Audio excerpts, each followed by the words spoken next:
These have sat to where the shine has dulled. It's not totally gone, but it's dulled. I can't let them dry on me. I can't blend them. You don't want the paint to move too easily, because what I'm going to do is just take one of these little mini mops. This is the Tradition Zero mini mop. It's perfect for this. And you lay it at the edge of the paint and just gently rub. Now if it moves very easily, it's too soon. I just want to soften my line, blur my line slightly, but I don't want to drag that paint all over the item, because you try to put the value down where it belongs and then you don't move it. That's the plan. So as I'm coming through, you can still see those shadow shapes. They're just a little softer. They don't look quite so painted. But you'll know if you're too wet. The paint will come off onto your brush, and you'll see the brush marks. You'll see all the little rubbing marks. That's your clue. Wait a little bit longer. This should be very smooth. Now see, that pulled off right there, which tells me this is too wet. I'm just going to leave it alone. I'll go see if I can do this one. It may be too wet also. No, this one's moving more smoothly than the other, because I'm not pulling the paint off. I just have to soften those edges. And I don't want to lose my lights. I don't want to lose the yellow. I just now have two values and actually two colors. I have a red-brown and a yellow-brown, and then I have areas of nothing as I soften here. Before we do this, they're kind of mushy looking. Once you get this next value in, they sharpen up and start to separate, and that's what I wanted them to do. I'm going to go back into this one that lifted too much and see if it will let me. Okay, now it's moving without coming off. That area right in there was just too wet and it came off. This didn't do it. This is letting me soften without my paint coming off. So there's several ways to know if you're in there too soon. Now we're going to switch to dark, and I'm going to move up on the design to this one right up in here, which is a dark grape, and it has a red on it right now. We're going to the dark mixture, and everything is ink thin because we're trying not to be opaque. Darks are never opaque in these techniques. They're transparent. They cover because there's layer on top of layer. But the only thing that is opaque is your highlight, and we're quite a ways away from that. The darkest edge on this one is this leading edge right here. So you load and you go to, and I'm almost opaque. I'm going to thin that paint down again. That's too dark. Too heavy. If it's too wet, it'll run.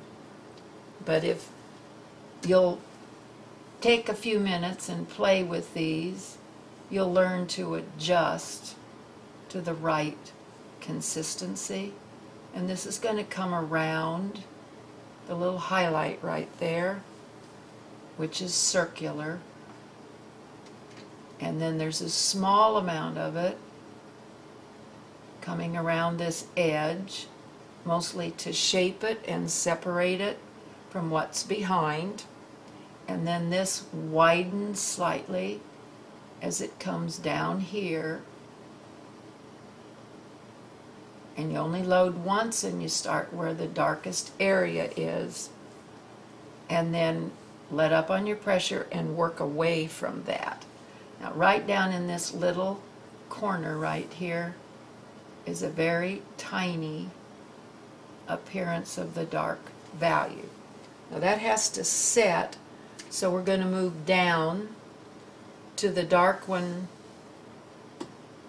That's right by the pitcher, or by the cup.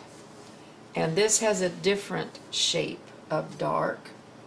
It's going to help set up the cup.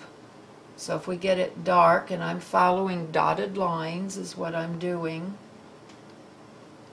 Okay, we can take paint off so you can see how that works. My shine mark is not there, and it should be right here. It's marked, but it's just not there. So I'm going to scrub it and pull that back off of there with simple green in my brush. And here it comes.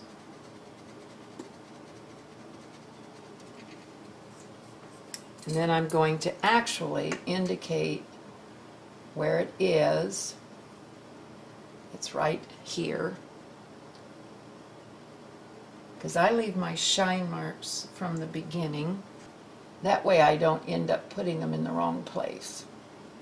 And so my patterns are often covered with little dots and lines. They're cheat marks, but they work. This comes on into the body of the grape and at an angle from this little shine mark right here. This area is an open area that will carry a much lighter value, almost a transparent value. And this is coming on down towards the next grape. And then it pulls back away, doesn't touch everywhere. And we're going to have to let this set up for a few minutes. And while it's doing that, I'm going to pull just a little bit more paint here. And as I said earlier, don't use a good brush, because simple green is very hard on a brush. And I'm going to pull paint up to that edge, because this is where that lighter purple cast will be. And I've got to be light enough that it will show. So I've just removed that area. My shine mark's going to be right there. And we'll let these set up till the majority of the shine is gone. And then we'll come back. And I put just a little more heavier paint on my brush because there's a darker area within this. So I let that first one set up a minute. That's just a little bit heavier than the first application. And coming back up here, there is a darker edge within the dark. And so with slightly heavier paint, not quite so thin, these have set up a minute or two. So this will show. Now you have two values in the dark. This second one you will never blend. It's just this line right in here that I'll soften when it's time to be able to do that, which will be, today it's running right in that 5-minute range.